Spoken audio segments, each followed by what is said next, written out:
I work with passion. You cannot work with cold mind. Yes, you have to take your decision with cold mind, no question about it. But you come involved with your passion, with your heart. You cannot do it just to do it something, especially when you have to do something dealing with artistic creation.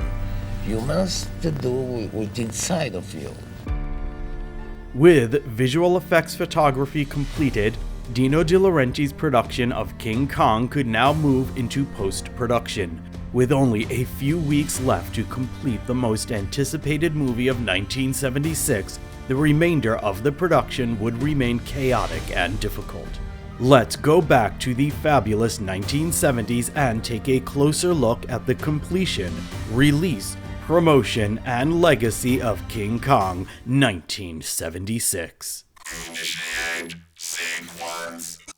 Retrotron Entertainment presents That 70s Nerd.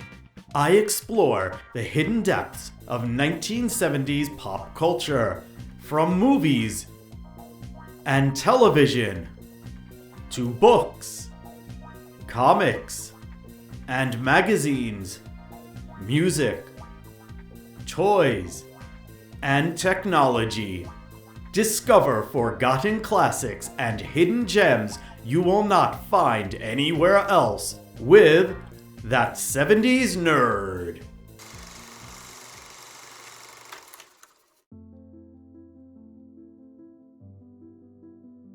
Because of the December deadline, Kong was being edited as it was being shot. Half the movie was locked in final edit by the time principal photography wrapped. Ralph E. Winters was the editor. Ralph was a Canadian-born film editor who started out in B-movies, but became one of the leading figures in this field in the American film industry, particularly in the comedy genre. Kong was a technical challenge for him.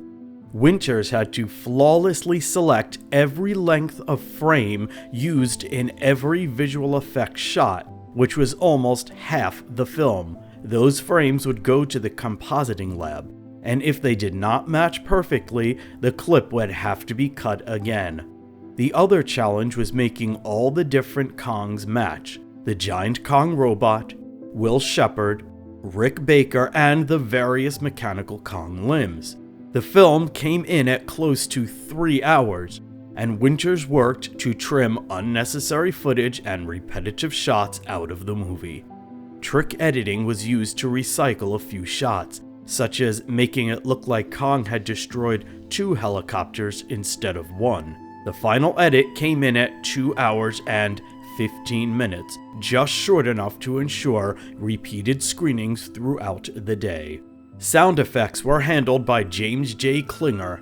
Klinger's previous notable credits included The Birds, 1963, directed by Alfred Hitchcock, Mary Poppins, 1964, Thunderball, 1965, and Tora, Tora, Tora, 1970. He brought his audio creativity to Kong, creating the ambient atmosphere of the Petrox Explorer, Kong Island, and New York City. The sound effects of the wedding procession still sound great today, especially in surround sound. Kong's distinctive roar was created by recording a trumpet backwards and mixing it with a variety of animal sounds. The music was composed by the great John Barry, 1933 to 2011, a British composer and conductor renowned for his innovative and memorable film scores, particularly his contributions to the James Bond series. Barry was introduced to music at an early age by his father, a cinema owner, which nurtured his love for both music and film. He studied at the Royal Academy of Music in London and began his professional career as a jazz musician. John Barry's breakthrough as a film composer came in 1962, when he arranged and orchestrated Monty Norman's James Bond theme for Dr. No, setting the musical tone for the iconic series. He went on to score many of Bond's most famous films, including Goldfinger 1964, and You Only Live Twice 1967, creating a signature sound with bold brass and lush strings. Barry also won acclaim for his work on The Lion in Winter 1968, earning an Academy Award, and by 1975 he had become one of cinema's most celebrated composers. Scoring King Kong presented unique challenges for Barry. The film was still in production when he began composing, meaning he had to create music for incomplete scenes or sequences that existed only in storyboard form. This forced him to rely on his instincts to capture the emotional tone of the film rather than crafting the score to match precise visual cues. Despite these obstacles, Barry approached the project with his characteristic commitment to excellence. Barry's sweeping orchestral arrangements gave the film a larger-than-life quality, matching the epic nature of the story and the visual spectacle on screen. From the mysterious allure of Skull Island to the climactic battle atop the Twin Towers, Barry's music added weight and emotion to every scene, amplifying the drama and tension. Even decades after its release, John Barry's score for King Kong 1976 continues to be celebrated by fans and film buffs alike, and it has been released multiple times on LP, cassette, and compact disc, including a 2-disc special edition which I own. Barry's music not only brought Kong to life, but also cemented his place as one of cinema's most iconic and sympathetic characters. With post-production complete, it was time for Dino De Laurentiis to unleash King Kong on the world.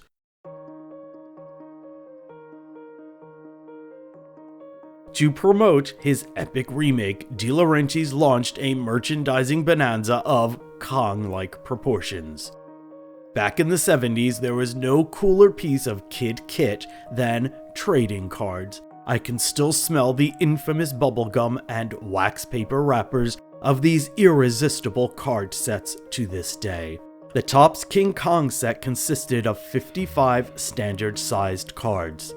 Most of the card backs were puzzle pieces, but 11 featured movie facts, text with a Kong-themed drawing.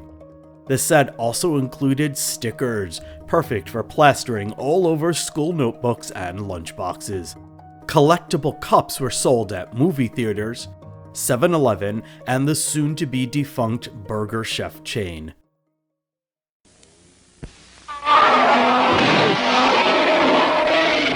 King Kong! On King Kong glasses. Get one free at Burger Chef when you buy a Big Chef or Super Chef, large fries, and a large serving of Coca-Cola. Or get one with purchase of a regular-sized Coke at a special price.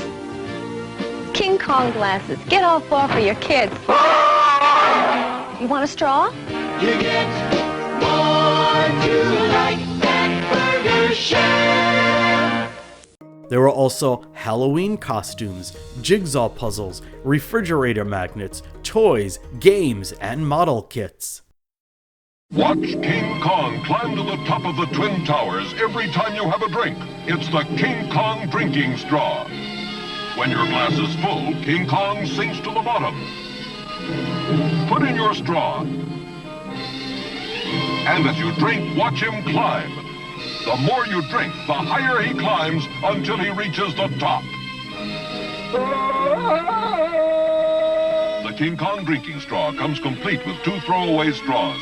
The King Kong drinking straw by Mego. And now you can build your own King Kong with these challenging King Kong model kits. You need no glue, no special tools. Just snap together and paint it, and you have a realistic model of Kong fighting the giant snake. Or for a real challenge, build King Kong on top of the Twin Towers. When you're finished, they make a great addition to any kid's room.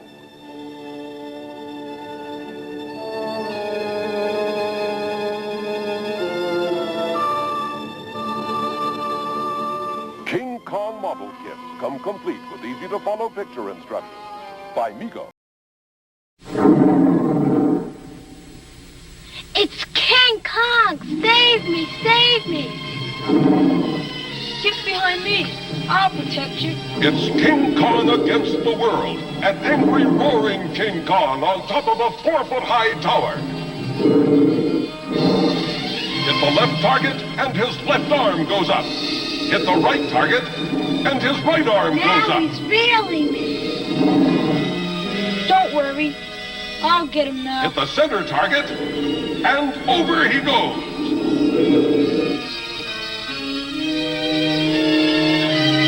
My hero.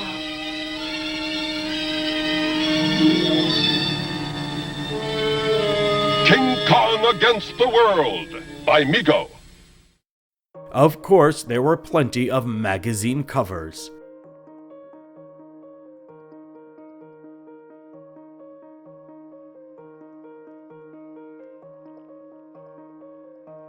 And finally, the all-important TV ads. Now, at a theater near you, you can see the most exciting, original motion picture event of all time.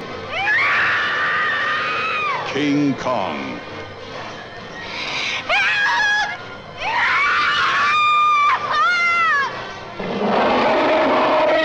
King Kong. Rated PG.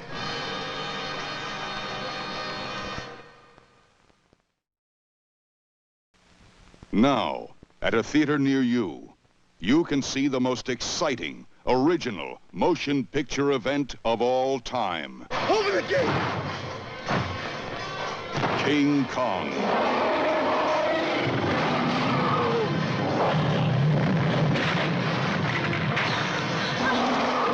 King Kong. Rated PG.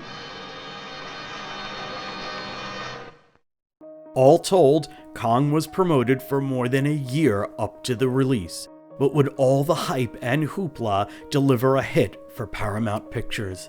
The budget had come in at almost $25 million, the most ever spent on an independent film, and one of the costliest films ever produced in the history of cinema. Well, you know, Ben, it's not the first time in my life I make so big movie. I remember in 1952, when I did War and Peace with Audrey Hepburn and Harry Fonda. I spent in 52 $6 million. $6 million in 52 is like $25 million today. And when in 1962 I did The Bible, directed by John Huston, so big star, we spent in 62 $17 million. I don't know, maybe today it's $30 million. You know, you cannot make this calculation because we must be little crazy in making. Do you think that you are? Yes, if I'm not little crazy, I cannot spend $25 million to do Kong. I must be honest. In movie business, we must be little crazy, but crazy in different way, not in realistic way. You understand what I mean? Crazy in take some decision to believe in what you got to do it, to believe, to make a family entertainment with Kong, you can spend $24 million.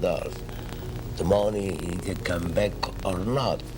But this is not the point, because with some picture you can lose money, other picture you can have a profit. It's our satisfaction to have people like you say, Dino, I love Kong. You understand? Dino, I cry when I see the end of this movie. Dino. A preview screening was held in Denver a few weeks before the release. Some of the visual effects shots weren't quite completed yet, but the screening was a big success, and things looked good for the 1976 King Kong. The only major change to the film resulting from the screening was to make it clear that Fred Wilson was indeed stomped to death by Kong. Dino had wanted a lighter, more humorous ending for his comic villain, but the preview audience was clear about its preference. They wanted Wilson dead. King Kong premiered on December 17th, 1976. Despite the skepticism surrounding the remake, King Kong performed strongly at the box office, becoming the widest released film of its time, with an initial rollout in 974 theaters across the United States and Canada. Its global appeal and extensive marketing campaign ensured its success, making it one of the highest grossing films of the year, ranking in $90 million in box office receipts, falling only $60 million short of 1975's monster hit, Jaws. How is King Kong doing? Fantastic. In every place in the world. We did in the first 3 days in the United States, $7 million. We've broken all records. In Japan, in France, in Italy, it's the same. Just fantastic. The film's financial achievements underscored the viability of large-scale monster movies in the blockbuster era, paving the way for similar projects in the years to come. Naturally, critics were divided on the film's merits, often comparing it to the iconic original. Some praised its modernized narrative and groundbreaking special effects, while others lamented what they perceived as a loss of the original's charm and emotional resonance. Pauline Kael of The New Yorker was the film's biggest cheerleader, praising the film's humor and visual spectacle, noting that it successfully updated the classic film for a contemporary audience and brought romance back to modern cinema. Vincent Canby called it a dazzling display of special effects in the New York Times. Richard Schickel complained that Kong was too sympathetic, but praised the cast and visual spectacle. Even Siskel and Ebert liked the movie.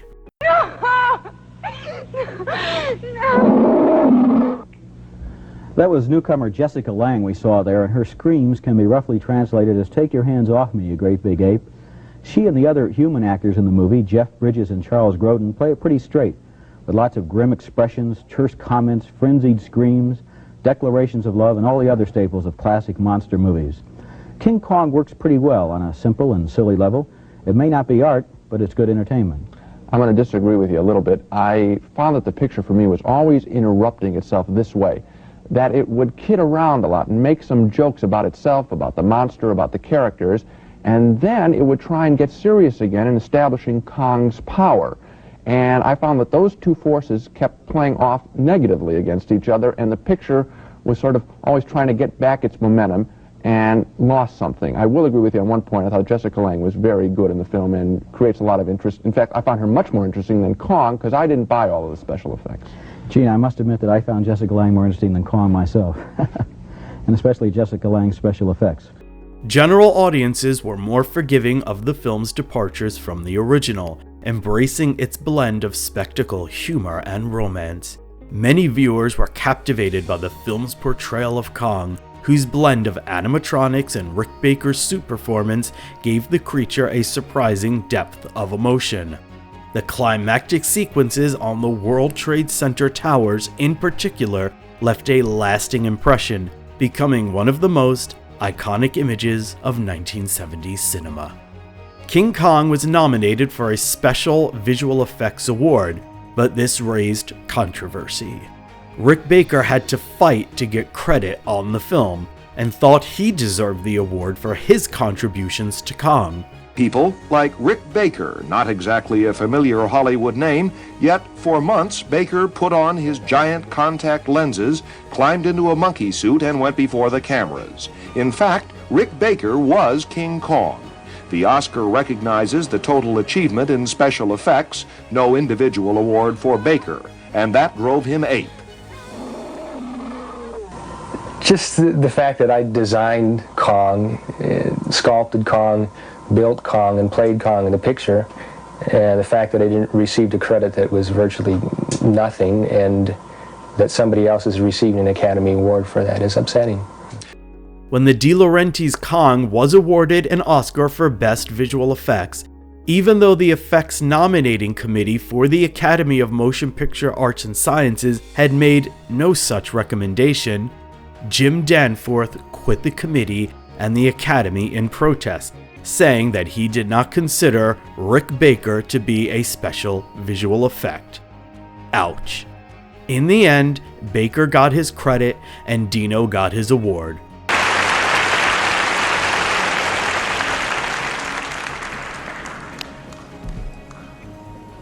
Thank you for Academy. Thank you for Dino De Laurentiis. I don't know how to speak English. who gave us opportunity to create Kong. Grazie.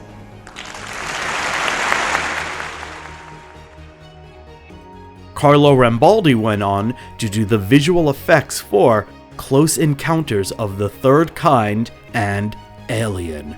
Rick Baker moved on to Star Wars. Like all films, Kong 1976 came and went, but even the advent of Star Wars in 1977 did not sweep it off the boards. This was an entire generation's version of the classic Beauty and the Beast story. Repeated airings on cable and network TV kept King Kong 76 from being forgotten. The film was still being referenced and talked about in the early 1980s.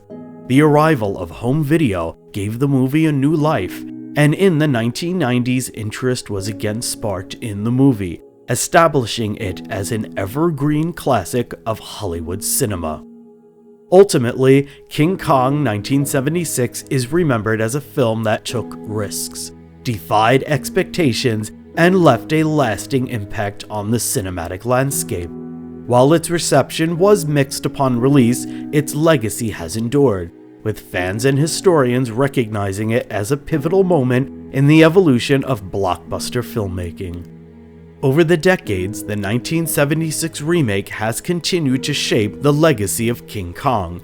Rick Baker's performance in the groundbreaking gorilla suit combined with Carlo Rambaldi's animatronic designs set a new standard for bringing larger-than-life characters to the screen. These effects demonstrated the power of blending practical techniques with emerging technologies, paving the way for future advancements in animatronics, motion capture, and computer-generated imagery.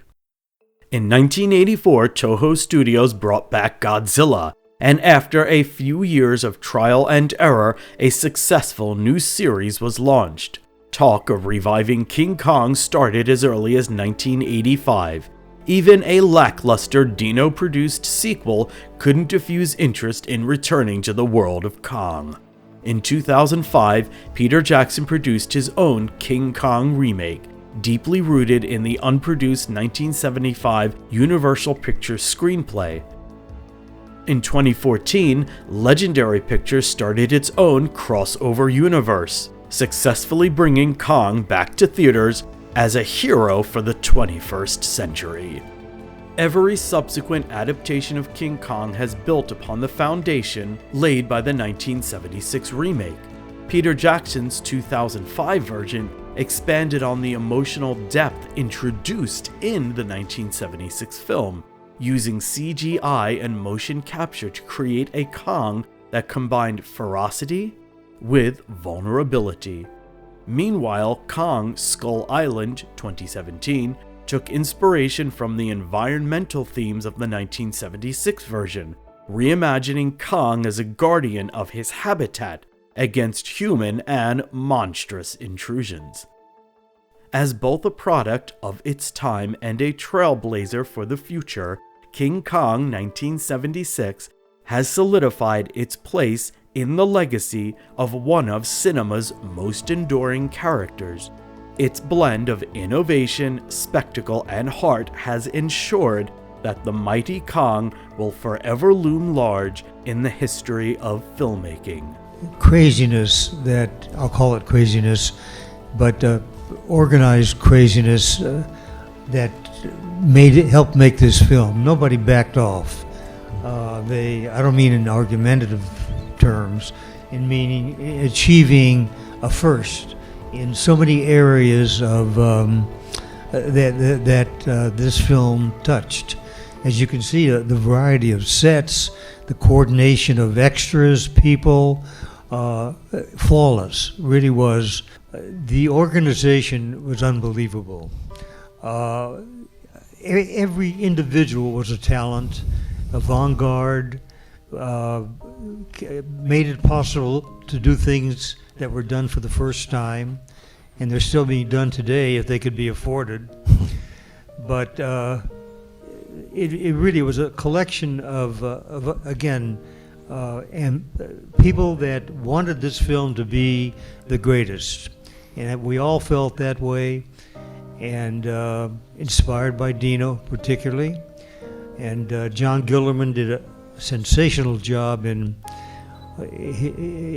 organizing and fighting for everything that he needed. Not a literal fight. In other words, asking for everything he needed, and he did get. Dino saw to it that he got it.